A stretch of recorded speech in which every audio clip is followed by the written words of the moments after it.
Hello and welcome to Senior Speak New Hampshire. My name is Dan Wise. I'm your host and I'm an AARP volunteer. AARP is the sponsor of this show. I'm really excited and honored to introduce my next guest.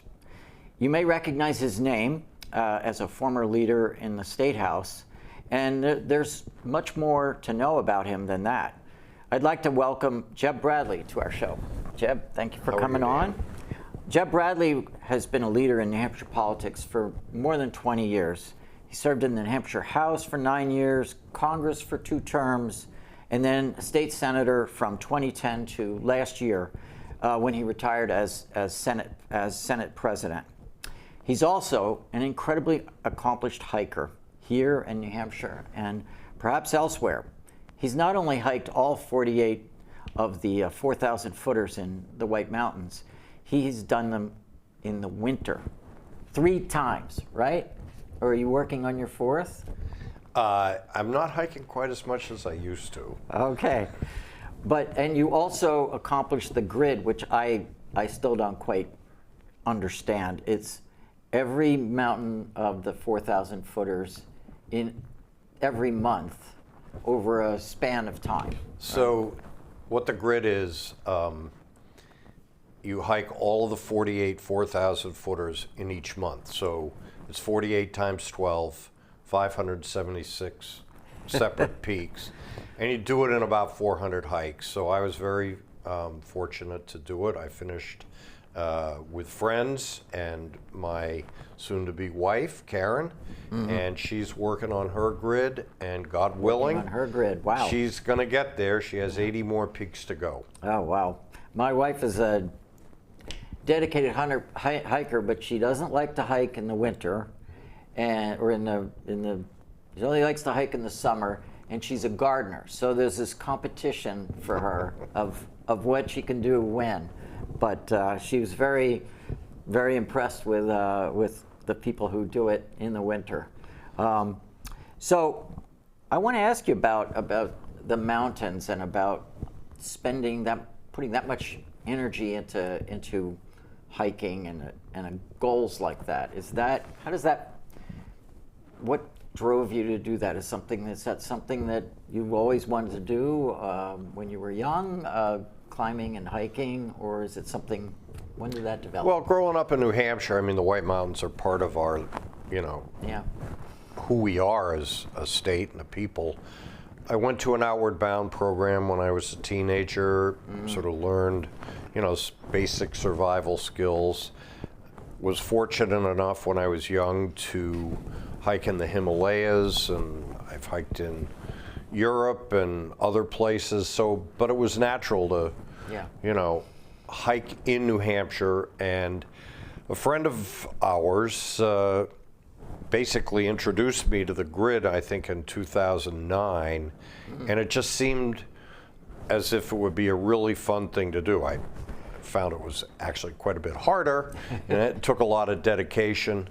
And as I said before, my wife Karen is close to finishing hers. I think we've climbed 500 peaks together in the White Mountains. It's pretty awesome, and there's something about when you're above tree line and it's cold and it's windy and maybe even foggy, that when you're with somebody, you get to know them really well, and it's an awesome experience. Yeah, that's great. Now, I'm getting on another thing, actually. Would you say are you fully retired now? Or are you? No, I'm fully retired. You're fully out of. Are you? So no more. Do you think there will be is there any more chance you'll do something else in politics or? I don't. Anything I else? think there is no chance. No chance. Okay. we just had to check. I'm sure there's lots of people who ask about that. So, well, getting back to the mountains and things like that, you said you're writing a book, or you're putting together a book with your pictures. So I've just been very fortunate. When you hike in the White Mountains, especially in winter, just the snow and the scenery that you see, it's very different than being, on ski areas in the White Mountains, which a lot of people experience that. But being above tree line, or sometimes even in the woods, that just, I don't consider myself a photographer, just more a hiker with a camera, but I've been very lucky to get some great pictures. So it's going to be more a picture book with a few hiking tips of, and just some of the experiences that I had on particular hikes. Yeah, well, let's take a look at what we have here. I think most of these are, so this is. So that's coming down from the summit of Mount Pierce, which it's one of my favorite hikes. It's relatively easy. It's 3.2 miles, and I think about 24 or 2,500 vertical feet. So it's relatively easy. It's a straightforward trail.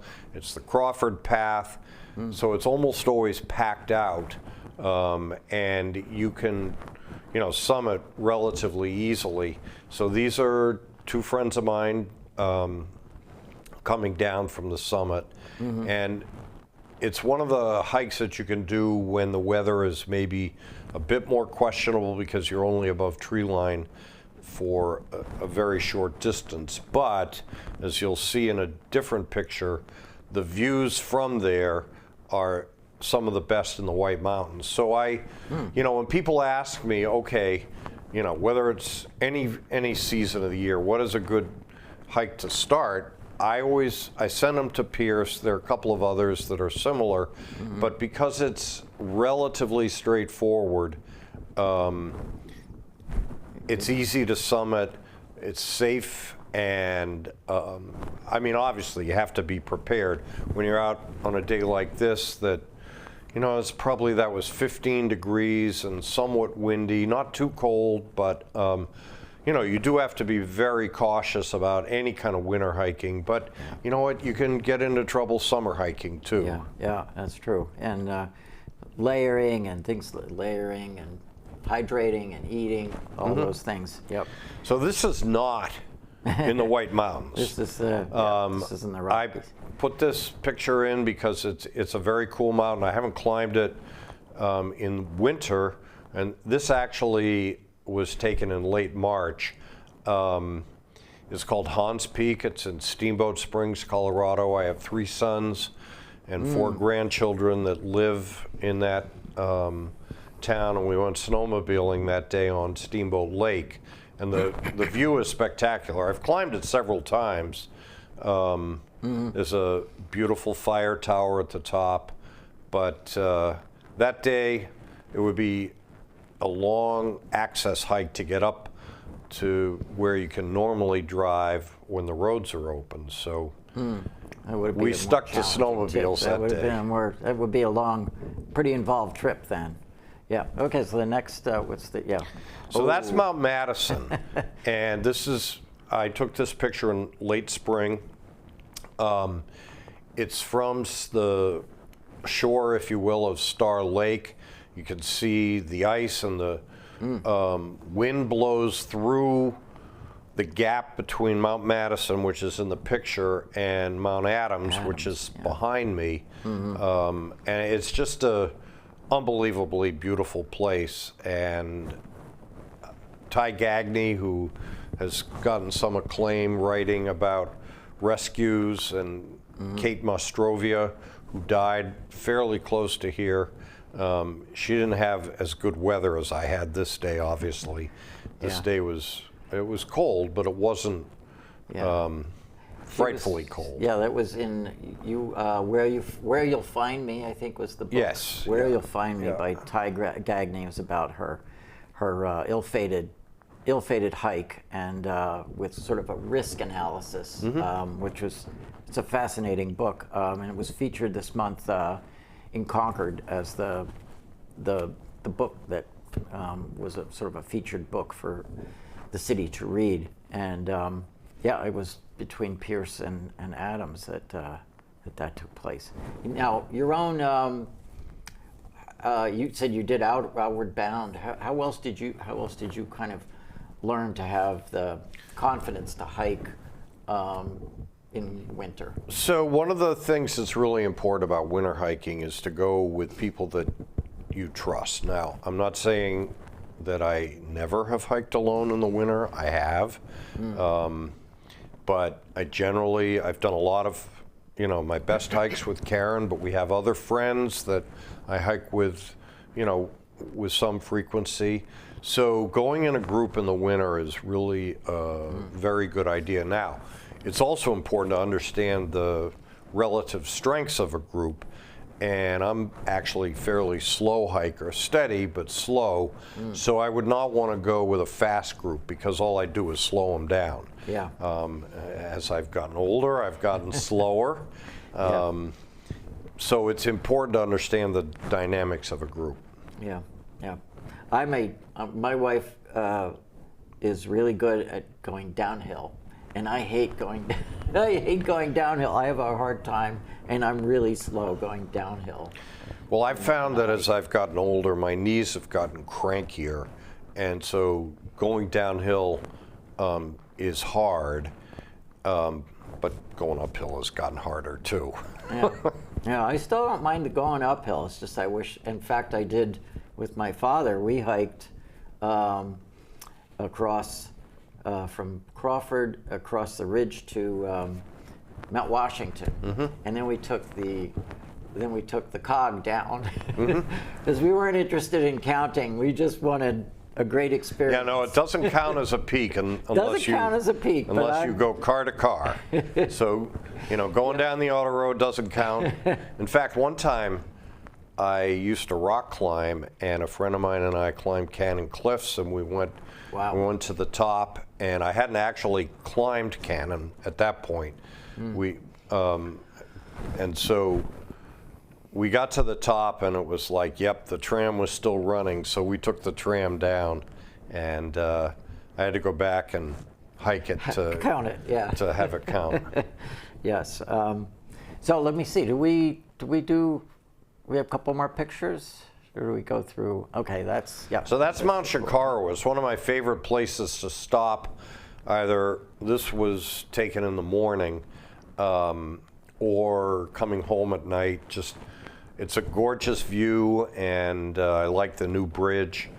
So just spectacular. Karen and I maintain a trail on Mount Shikarawa. Oh, great. And that's, a lot of hard work, but it's fun too.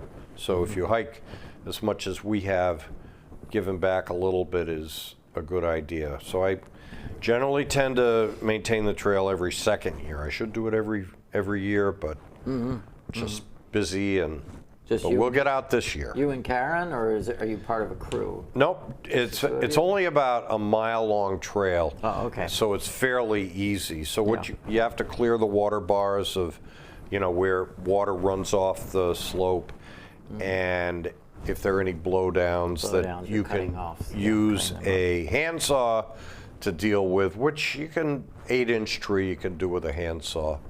Is that a rule? Is that a rule of the Forest So you have to be Service? certified to use an axe, and I'm not. Yeah. And then you have to be even further certified to use a chainsaw, which, I used to use chainsaws with some frequency, but they don't like you out in the middle of the woods with a chainsaw unless you're actually certified. So if you can't cut a tree with a handsaw, you just leave it for. Let them know, and somebody else comes and gets it. Oh, okay. All right. So, okay, and then there's another one from... So that's also Mount Pierce. Yeah. That was the spectacular January day. So the high peak to the right is Mount Washington. Eisenhower is in the foreground, and then off to the left is Mount Jefferson. And what made this day so spectacular is that we had been in the clouds all the way on the way up. And as we got to the viewpoint, this is just below the summit, you can see the clouds, which are called undercast, and we were above them, and it's just what we call a bluebird day, and there's just nothing better. Yeah, look at this blueness of that sky, and the starkness of the way the light is like not like anywhere else, is it, at that point? It is just something special. Yeah, Oh, that's great. Do we have any more of the slides? I think we did. Okay, good. All right. Have you ever been in trouble in one of your hikes? No, we've been pretty fortunate. At one time, Karen and I were doing Eisenhower and I think Pierce, I'm trying to remember, and I got a bit of frostbite, and because I wasn't wearing a face mask, it wasn't all that cold, but it was just, it was probably in the low 20s, and so I didn't feel like I needed a face mask or even a buff, and there was just a patch, on my cheek, and Karen noticed it. I put a face mask on and went. We've helped a few people walk off the mountain before. I found somebody on the summit of Mount Madison, had no idea where his group was, and when he told me where he was camping, I altered my plans, and I was late getting home for dinner with my mother and my aunt and uncle, and they weren't too happy, but I had to go way out of my way down what's called the Hauker Ridge Trail to get him to where his group was. And I felt like I should go into the middle of their campsite and just ream them out because you should never separate in a group like that. They just assumed he was good, but there are multiple ways of getting off the summit of Mount Madison, and he had no idea which way to go. Which way they had gone. Yeah, Oh, I see. So he had made the summit, but then he just didn't know where the rest of the group had gone. And it was, I think it was in August, so there was still plenty of daylight, but he didn't have a headlamp, and that trail down, the Hauker Ridge Trail, is one of the rougher trails in the presidentials. Beautiful, it's gorgeous views, but it's long, it's windy, it's rough, and so I walked him off. Yeah, I could talk to you about hiking all the rest of the program, but I do want to ask you a little about the career you're also known for. You spent a lot of time in politics. Did you think you were going to get involved in that when you were young, or is it something? So I was always pretty interested when I was in high school, and then, when I was in my mid-30s, I got involved I was on the Wolfboro Planning Board. I was elected to that, Wolfboro Budget Committee. Then I ran for the New Hampshire House, and the rest is history. What did you like about politics? I think the ability to try to solve problems. I mean, my parents owned a hardware store, and I remember I worked there for many summers, and it's, people would come in, and my father was really good at figuring out solutions to people's problems, and I learned a lot like that, and so I sort of brought that with me, into the State House, and obviously 2 terms in Washington. There are ways to get to yes. You have to listen to people, listen to both sides. You have to have a willingness to, put your own ideas maybe a little bit less important than, good ideas from other people, and be willing to compromise and fashion a solution that maybe not everybody's happy with because they didn't get 100% what they wanted, but it's workable. And I think just too often today, especially in Washington, we've lost sight of that. And too often it's my way or the highway, and there are too many extremists on the right and too many extremists on the left, not enough centrists, and I think, our nation's just not as strong as it could be because of that, and it's unfortunate. I think New Hampshire has become somewhat that way, as have virtually all states, but there are a couple of rules in New Hampshire that I think would really be helpful in other states and in Washington. And the first thing is that every bill gets a hearing. And so you have to take public input. You have to sit through people telling you things. Sometimes you want to hear it, and sometimes you don't want to hear it. And I think it's a good exercise in listening to, what people think. And then every bill gets a vote. And so there's a lot more transparency in New Hampshire, and I think as a result of that, and also a result of the fact that legislators in New Hampshire are only paid $100 a year. So you're basically nothing more than a glorified volunteer with a fancy schmancy license plate, and you only run because you want to, serve your community or your region of the state. And because we're all volunteers, I think there's a bit more respect amongst people with differing views, and a little less argumentative than in Washington. And I think the result is New Hampshire's a pretty well-run state. And there's input from all sides, and we generally tend to fashion things that are workable. What do you think about the everybody's on a two-year leash? And So what do you think of that? I think there are positives for 2 years and there are negatives. The positives are, if somebody's not doing a good job, they can be thrown out in 2 years. And if the mood of the state has changed, you get a chance to say, no, you're on the wrong track. The negative of a 2-year term is that people barely, get started. So they try to do everything all at once, and it just sort of accentuates some of the more extreme positions, because people are, they think sometimes, boy, I may only be here for 2 years, so I'm just going to push the envelope. Now, having said that, for New Hampshire, I think Washington would be better served if everybody had 4-year terms. Members of Congress, members of the U.S. Senate. There's just too much fighting for the gavel every 2 years in both the House, which all 435 people get reelected every 2 years.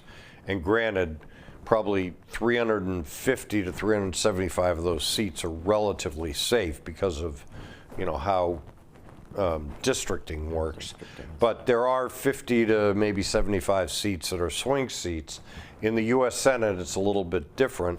There are only 30 to 33 that are up every term. Year. But every 2 years, people fight for the gavel. And then, if you look at, the impact of social media and 24-hour news cycle, people are at each other's throats more. And I think a longer 4-year term would minimize some of that, but it's never going to happen. You have to change the Constitution. It won't happen. So it would be a pipe dream.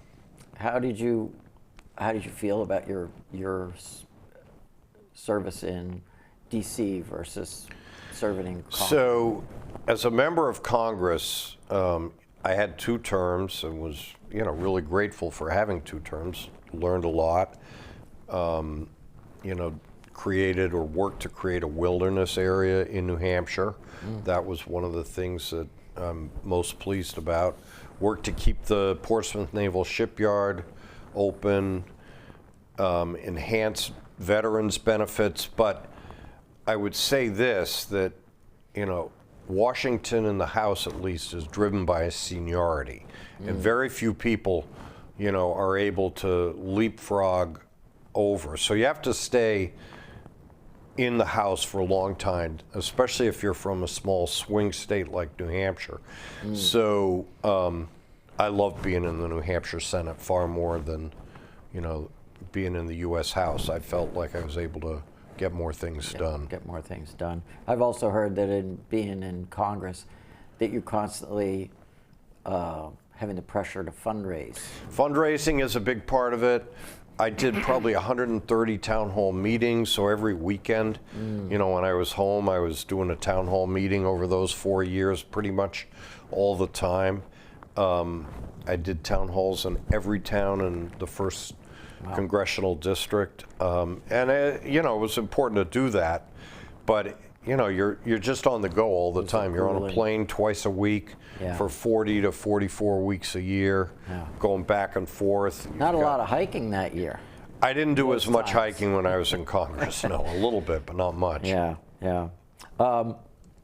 You've obviously had a lot of drive, and you're have a reputation as somebody who could bridge divides. I was wondering, what would somebody learn from if they followed you around when you were Senate president about how to do that kind of job?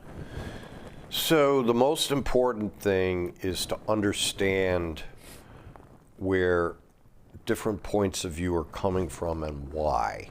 And so a lot of listening is really important.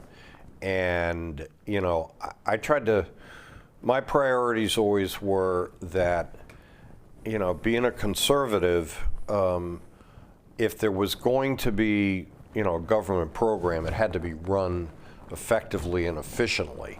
I was never somebody that said, oh, government should never do this. So I always wanted to get maximum value for taxpayer dollars. That was probably my biggest priority. But at the same time, you know, like for instance, I led efforts to expand Medicaid. That, yeah, it was part of Obamacare. So you wonder, okay, why is a Republican doing that? But it made sense. But what I found out, and the reason why, you know, I did it, is that, you know, people were showing up to the emergency room. They didn't have health care coverage, Yeah. and hospitals are required to treat them. So when you get emergency room treatment, it's usually less effective because you haven't gotten preventative and Yeah. you know, ongoing care for chronic conditions, and it's the most expensive care. Level. Yeah. And if you're not insured, what happens? Well, it's called uncompensated care, and it was hundreds of millions of dollars, and those costs didn't just magically disappear. Okay, who paid for it? Well, it was people with private insurance, mostly employer-sponsored insurance, whose rates were higher because there'd be no hospitals in New Hampshire if uncompensated care wasn't somehow recovered. So what I learned in that experience was, you know, to bring healthcare advocates, and there are plenty of them, together with a business community that was paying the freight for bad decisions. Yeah. And so then you had a winning coalition that was able to survive the, you know, on both sides, that, you know, on the more liberal side that wanted even better benefits, and on the more conservative side that didn't want Medicaid expansion at all. And it's proven the test of time. Was reauthorized 2 years ago through 2030 in New Hampshire. Now we'll have to see, you know, if there are changes to Medicaid in Washington, Federal share, how yeah. that works. But taxpayers, we also protected them. Our law says that if the feds cut the reimbursement rate, then our program would wind down. So, so far, so good. You know, I think President Trump is trying to eliminate waste, fraud, and abuse, and implement a work requirement for able-bodied adults, which I always supported in New Hampshire. And when we implemented it, we, you know, got hung up in court because the Medicaid law doesn't, you know, allow for work requirements. So that is something that, you know, I think President Trump's trying to change. So I think if you're going to get that benefit and you're able-bodied, whether, you know, we had provisions that you could be taking care of a sick relative, or going to school, or even volunteering or working. If you're able-bodied, you should be working for that benefit, I think. So, you know, that was one of the ways to bridge the gap between the left and the right, and to make something that was a go. As I always say, no is a lot easier in the State House than yes. Yes is hard. You have to work to get to yes. Yeah, yeah. There's so much going on in the news in Washington, and how does the average person focus on what's important?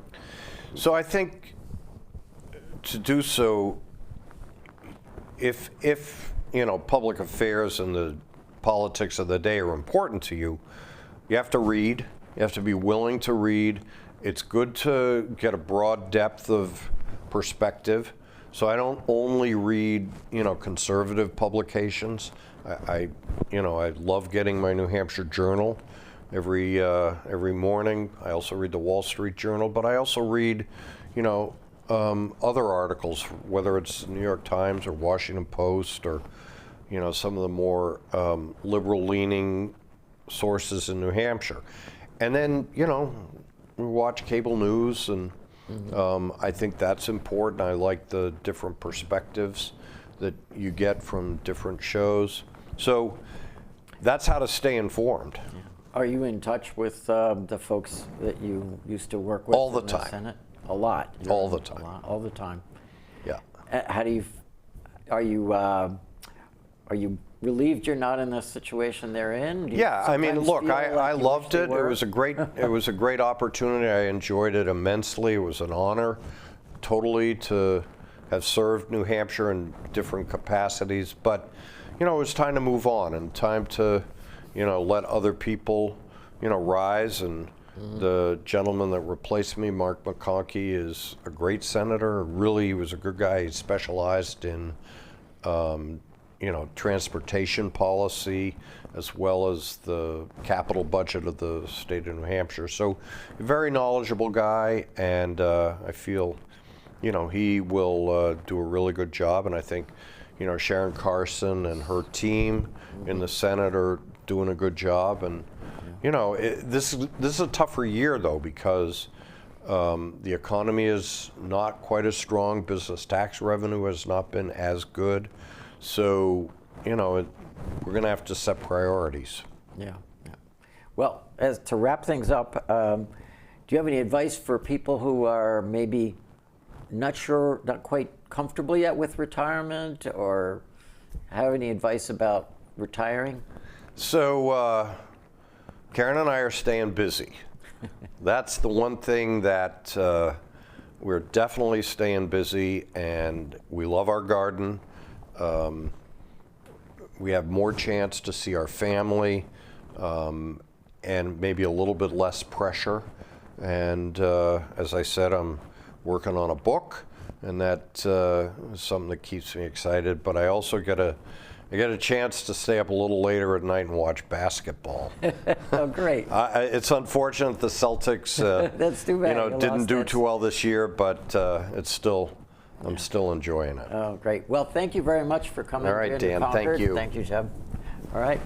And thank you. We'll be back next month. And one last thing I wanted to thank, on behalf of the AARP, I want to thank you for your support of Medicaid expansion and the system of care legislation that was 2 years ago. Yeah, that was Bill Gannon's bill. It was folded into the budget, and I know AARP was really behind that. So congratulations. Yeah. Well, thank you, and we'll see you next month.